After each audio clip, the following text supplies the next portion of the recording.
You grew up trusting these characters. They felt bright, safe, unthreatening. Now, the heroes built to comfort you are returning as monsters. Psychologists say 90% of adults rewrite childhood memories. We erase the punishment, the fear, the control. But what if horror is not corruption, but revelation? These are not just dark reboots. They expose the shadows that were always hiding beneath familiar smiles. Subscribe to Childhood Shadows if you want to understand how nostalgia became our mask and why these transformations now feel inevitable. Let us look closer at the darkness we missed. Pleasure Island promised endless fun, no rules, no parents, just games and sweets. But every laugh came with a warning. In the original Pinocchio story, the boys who broke the rules didn't just get scolded. They were turned into donkeys, sold off, and forgotten. The transformation wasn't random punishment. It was a lesson written into the story's bones. Obedience was the price of staying human. Step out of line, and you lose your voice, your agency, even your body. The coachman, always smiling, enforced the rules with a quiet threat.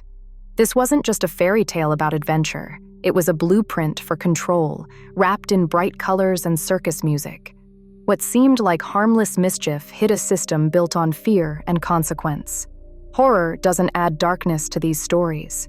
It isolates the machinery that was always there, waiting beneath the carnival lights. The rules were never really for your safety. They were for your transformation. Memory doesn't just fade, it edits. When you look back on childhood heroes, your mind selects the safest scenes. Laughter, songs, the comfort of a familiar voice. But the darker moments, abandonment, punishment, the feeling of being powerless, get blurred or erased. Psychologist Konstantin Sedekidis found that nearly 90% of adults remember their early years as happier than they actually were. Nostalgia acts like a filter, smoothing out the sharp edges and painting over the shadows. It's not just a personal trick, but a universal one. The stories you loved were always more complicated than you recall. The rules, the threats, the consequences, they were there, hiding behind the music and bright colors. Horror doesn't invent new fears. It brings back what nostalgia tried to bury. That's why when a childhood hero turns dark, it feels less like a betrayal and more like a memory coming into focus for the first time. Something happens when a face you trust starts to feel wrong. In 1970, robotics professor Masahiro Mori described this reaction as the uncanny valley, a dip in comfort when something familiar turns almost but not quite human. The same unease strikes when a childhood hero's smile freezes or their eyes linger too long. It's not just about monsters, it's about betrayal by the ordinary. A plush bear designed to comfort can become unsettling with a slight change in posture or a blank stare. In 2023, a horror film took a beloved plush character and twisted its softness into menace. The design barely changed. Same button nose, same stitched grin. The context shifted. That small difference sent viewers straight into that uncomfortable space.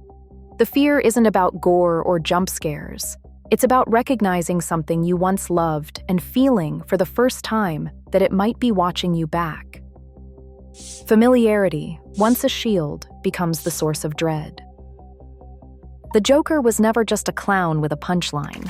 In 1988, Alan Moore's graphic novel, The Killing Joke, shattered the old image of a cackling prankster. Moore stripped away the circus colors and left a man behind, a failed comedian battered by life, teetering on the edge. The story did not invent cruelty. It pulled the camera in close, isolating pain that had always been hidden behind the makeup. Moore wrote, "All it takes is one bad day to reduce the sanest man alive to lunacy." That line did not just explain the Joker. It made his horror personal. Suddenly, the Joker was not chaos for its own sake. He was the product of trauma, a mirror for anyone who has ever felt the world closing in. The campy villain became an everyman gone wrong. This humanizing did not soften the Joker. It made him more frightening. The darkness was not new. It was always there, waiting for someone to stop laughing long enough to notice. In 2020, director Osgood Perkins took the old story of Hansel and Gretel and stripped away the gingerbread gloss. The film, titled Gretel and Hansel, does not just hint at darkness, it lets it take root. The woods are no longer a backdrop for adventure. They swallow the children whole, cold, and endless. Abandonment is not an obstacle to overcome. It is the heart of the nightmare. Perkins leaned into the original grim tale, restoring the threat of cannibalism and the sense that the world outside the home is not just dangerous, but indifferent. Every frame lingers on hunger, loneliness, and the slow realization that help is not coming. The witch, once a cartoon villain, becomes a force of nature, calm, patient, and always watching. Perkins said he wanted to isolate the abandonment the Grimms buried. That intent seeps through the film's every shadow. The story you remember as a test of cleverness becomes a meditation on what it means to be left behind. In this retelling, survival is not a triumph. It is a scar you carry into adulthood. Scott Cawthon wanted to make games that felt safe, bright, cheerful, full of friendly animal mascots.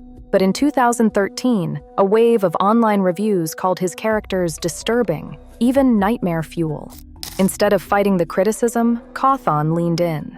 He built Five Nights at Freddy's around the idea that the things meant to comfort us could turn predatory.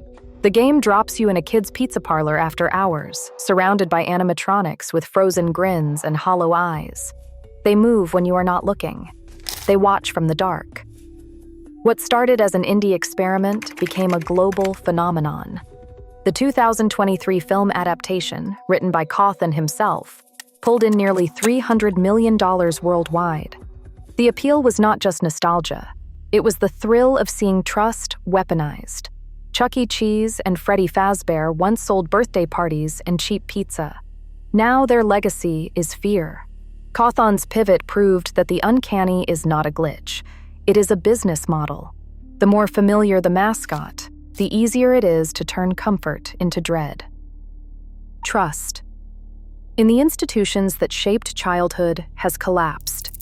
At the start of the millennium, 55% of Americans told Gallup they had confidence in major institutions.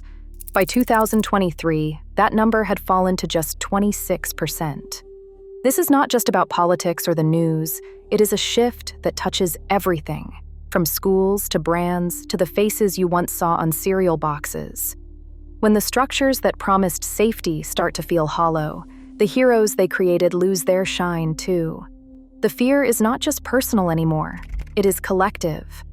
We feel it in the way familiar stories start to bruise, in the moments where comfort becomes suspicion. You notice it when a smile you trusted suddenly feels wrong. Horror asks the questions the original stories never dared to ask. Who had power? Who was silenced? Who paid the price for a happy ending? As fairy tale scholar Maria Tatar explains, these stories always taught children about power, who wields it, who suffers under it, and what happens when rules break. Modern retellings do not just add violence or cruelty. They strip away the sugarcoating and confront us with the moral terror that was always there. Horror becomes a way of holding these old stories accountable. It forces us to see the costs that cheerful endings once tried to hide. Studios keep chasing these stories for a reason. Horror reboots of childhood icons like Winnie the Pooh and Blood and Honey are not fading away. They are multiplying. Sequels, rising box office, and a growing wave of imitators prove this is not a passing trend. It is a pattern that is here to stay. Today, trust in familiar symbols is at an all-time low. Gallup reports only 26% of Americans trust major institutions. As nostalgia collides with anxiety, the faces we once loved become mirrors for our doubts. Sometimes, what frightens us most is realizing we were never really safe. Share your thoughts below.